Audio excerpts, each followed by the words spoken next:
नमस्कार विद्यार्थी मित्रांनो. स्वागत आहे आपलं एम-पी-एस-सी लायब्ररी या आपल्या YouTube चॅनलमध्ये.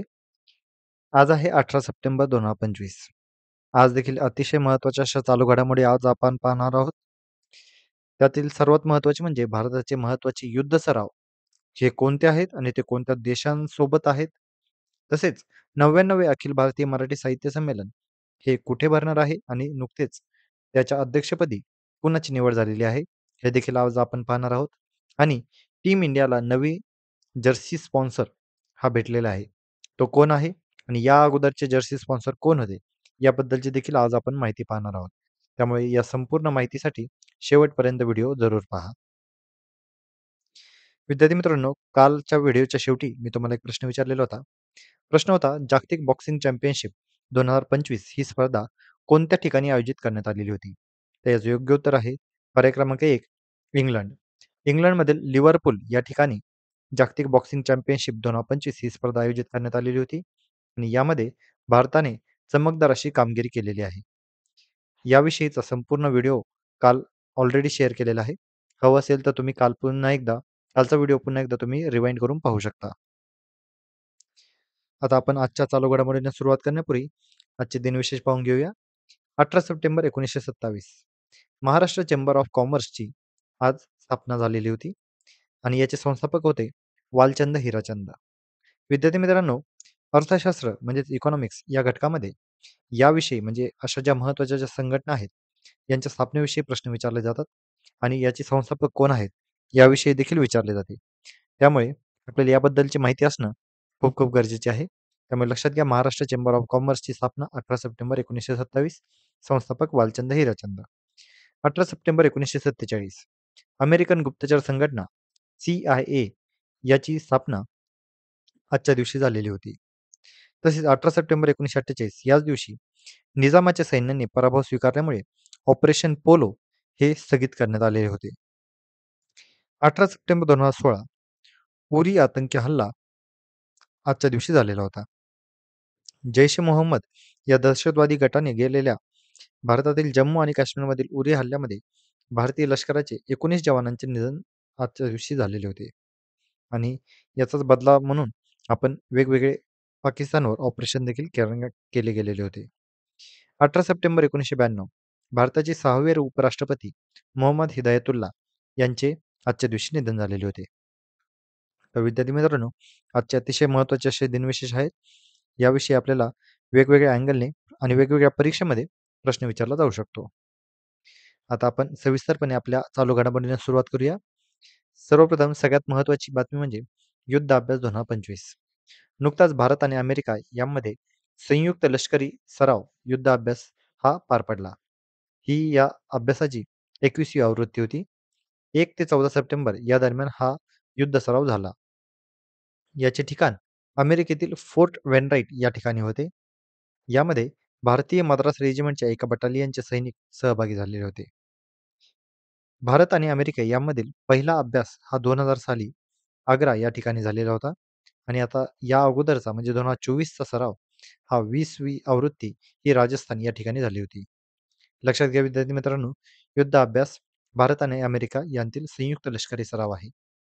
आता विद्यार्थी मित्रांनो, आपल्याला वेगवेगळ्या परीक्षांमध्ये युद्ध सराव किंवा कोणत्या देशामध्ये होतो किंवा मल्टीलॅटरल अभ्यास कोणते कोणते आहेत अशा विषयीचे प्रश्न विचारले जातात. त्यामुळे आपण आता थोडक्यामध्ये भारताचे महत्त्वाचे युद्ध सराव याबद्दलची माहिती पाहणार आहोत. यामध्ये मी 3 गटामध्ये याचं वर्गीकरण केलेलं आहे. सर्वात प्रथम म्हणजे देशांतर्गत युद्ध सराव कोणते आहेत. तर सगळ्यात पहिला आहे गगनशक्ती. भारतीय वायुसेनेचा मोठा हवाई सराव हा आहे. त्यानंतर सुदर्शन शक्ती हा थलसेना म्हणजेच लष्करी सराव आणि वायुसेना यांचा संयुक्त सराव हा आहे सुदर्शन शक्ती. त्यानंतर ट्रोपेक्स हा युद्ध सराव भारतीय नौदलाचा प्रमुख सराव आहे. तर त्यातील पुढील आहे अजय वॉरियर हा भारतीय थलसेनेचा हा सराव आहे. लक्षात घ्या विद्यार्थी मित्रांनो, आपल्याला परीक्षेमध्ये यांची नावं, युद्ध सरावाची नावं आणि हा कोणत्या सेनेमध्ये किंवा कोणत्या सेनेदरम्यान हा आयोजित केला जातो अशा पद्धतीचा प्रश्न विचारला जाऊ शकतो. त्यामुळे आपल्याला ही माहिती असणं गरजेचं आहे. तर हे होते देशांतर्गतचे सराव. आता आपण द्विपक्षीय म्हणजेच बायलॅटरल एक्झरसाइज आता पाहून घेऊया. गरुड सराव हा भारत आणि फ्रान्स यांच्यातील हवाई दलातील हा सराव आहे. सूर्यकिरण हा भारत आणि नेपाळ या दोन देशांदरम्यानचा थलसेनांचा सराव आहे. शक्ती सराव हा भारत आणि फ्रान्स यांतील थलसेनेचा सराव आहे. हँड इन हँड हा भारत आणि चीन यांच्यातील थलसेनेचा हा सराव आहे. युद्ध अभ्यास म्हणजे मी आत्ताच सांगितल्याप्रमाणे भारत आणि अमेरिका यांच्यातील थलसेनेतील हा युद्ध सराव आहे. वरुण हा भारत आणि फ्रान्स यांतील नौदलातील हा सराव आहे. थिम्बेक्स भारत आणि सिंगापूर यांतील नौदलातील हा सराव आहे. इंद्र हा भारत आणि रशिया यांच्या त्रिसेना हा सराव आहे. आणि ऑसी इंडेक्स हा भारत आणि ऑस्ट्रेलिया यांच्यातील नौदल सराव आहे. तर विद्यार्थी मित्रांनो, हे अतिशय असे महत्त्वाचे असे द्विपक्षीय सराव आता आपण पाहिलेले आहेत. आणि आता शेवटचं म्हणजे बहुपक्षीय म्हणजेच मल्टीलॅटरल एक्झरसाइज आता आपण पाहणार आहोत. त्यातील पहिला आणि प्रमुख आणि खूप महत्त्वाचा असा म्हणजे मलाबार हा भारत, अमेरिका, जपान आणि ऑस्ट्रेलिया यांच्यातील नौदल सराव आहे. म्हणजे महत्त्वाची जी संघटना या 4 देशांदरम्यान जी आहे, जी क्वाड या नावाने ओळखली जाते. तर या क्वाड देशांचा हा मलाबार हा युद्ध सराव आहे. त्यानंतर कोब्रा गोल्ड हा आशिया आणि पॅसिफिक देशांसह संयुक्त सराव आहे. त्यानंतर रिमपॅक हा जगातील सर्वात मोठा नौदल सराव आहे आणि याचे नेतृत्व अमेरिकेच्या अंडर केले जाते. त्यानंतर आफ्रिकन लायन हा युद्ध सराव अनेक आफ्रिकी देशांसह हा सराव आयोजित केला जातो. आता मुळातच हे सर्व जे युद्ध सराव आहेत यांचा उद्देश काय असतो?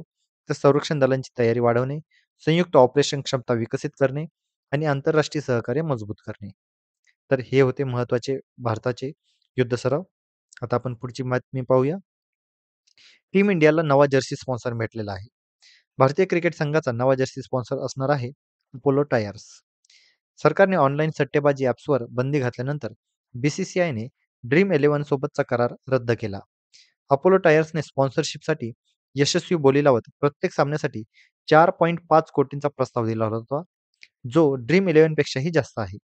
हा करार 2027 पर्यंत चालणार असून भारतीय संघाच्या जर्सीवर आता अपोलो टायर्सचा लोगो दिसणार आहे.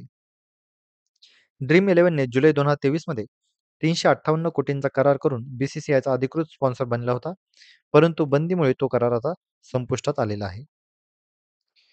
आता थोडक्यात मागील काही जर्सी स्पॉन्सरची यादी पाहूया. 1993 ते 2001 या दरम्यान आयटीसी लिमिटेड हा जर्सी स्पॉन्सर होता. 2001 ते 2013 म्हणजे प्रचंड असे 12 वर्षांच्या कालखंडासाठी सहारा इंडिया हा आपल्या भारतीय टीम इंडियाचा जर्सी स्पॉन्सर होता. 2014 ते 2017 या कालखंडामध्ये स्टार इंडिया हा आपला भारतीय जर्सी स्पॉन्सर होता. 2017 ते 2019 या कालावधीमध्ये ओप्पो, 2019 ते 2023 या कालखंडामध्ये बायजू, 2023 ते 2024 या कालखंडामध्ये ड्रीम 11 आणि आता 2024 ते 2027 या कालखंडासाठी अपोलो टायर्स हा आता जर्सी स्पॉन्सर असणार आहे.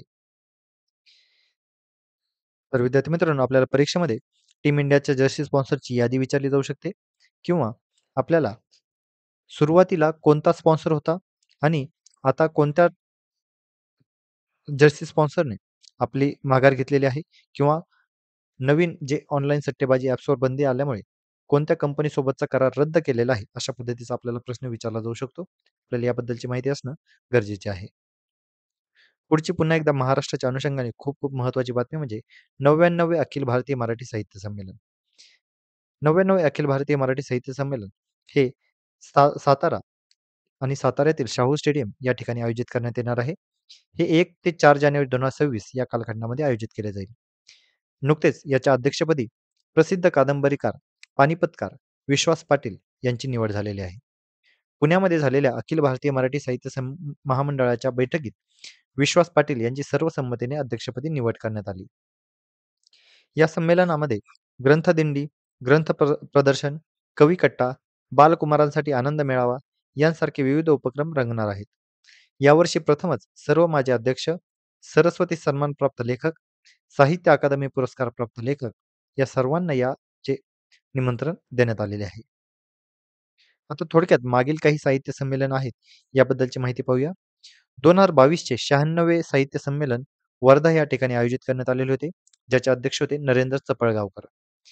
97वे 2023 सालचे मराठी साहित्य संमेलन अमळनेर, जळगाव या ठिकाणी आयोजित करण्यात आलेले होते आणि या संमेलनाचे अध्यक्ष होते डॉक्टर रवींद्र शोभणे. 2024चे 98वे मराठी साहित्य संमेलन दिल्ली या ठिकाणी आयोजित करण्यात आलेले होते आणि याच्या अध्यक्ष होत्या तारा भावाळकर. आणि 2025चे 99वे मराठी साहित्य संमेलन हे सातारा या ठिकाणी आयोजित करण्यात येणार आहे आणि याचे अध्यक्ष असणार आहेत विश्वास पाटील.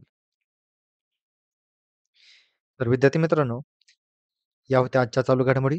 तर आजच्या अतिशय अशा महत्त्वाच्या चालू घडामोडीवर आधारित आज आपण एक प्रश्न पाहणार आहोत. 99व्या अखिल भारतीय मराठी साहित्य संमेलनाचे अध्यक्ष कोण आहेत? आत्ताच मी ही न्यूज शेअर केलेली आहे. अतिशय सोपा असा प्रश्न आहे. त्यामुळे सर्वांनी आता याचे कमेंटमध्ये उत्तर द्यायचे आहे. 99व्या भारतीय मराठी साहित्य संमेलनाचे अध्यक्ष कोण आहेत? पर्याय क्रमांक 1 आहे रवींद्र शोभणे, पर्याय क्रमांक 2 आहे विश्वास पाटील, पर्याय क्रमांक 3 आहे नरेंद्र चपळगावकर आणि पर्याय क्रमांक 4 आहे तारा भावाळकर. तर सर्वांनी कमेंटमध्ये याचं योग्य उत्तर द्यायचं आहे. जे कोणीही याचं योग्य उत्तर देतील त्यांच्या कमेंटला नक्कीच लाईक देण्यात येईल, जेणेकरून इतरही विद्यार्थ्यांना त्याचं योग्य उत्तर समजेल. तर विद्यार्थी मित्रांनो, या होत्या आजच्या चालू घडामोडी. तर अशाच अधिकाधिक इन्फॉर्मेटिव्ह कंटेंटसाठी आमच्या MPSC लायब्ररी या यूट्यूब चॅनलला सबस्क्राईब करायला अजिबात विसरू नका. धन्यवाद.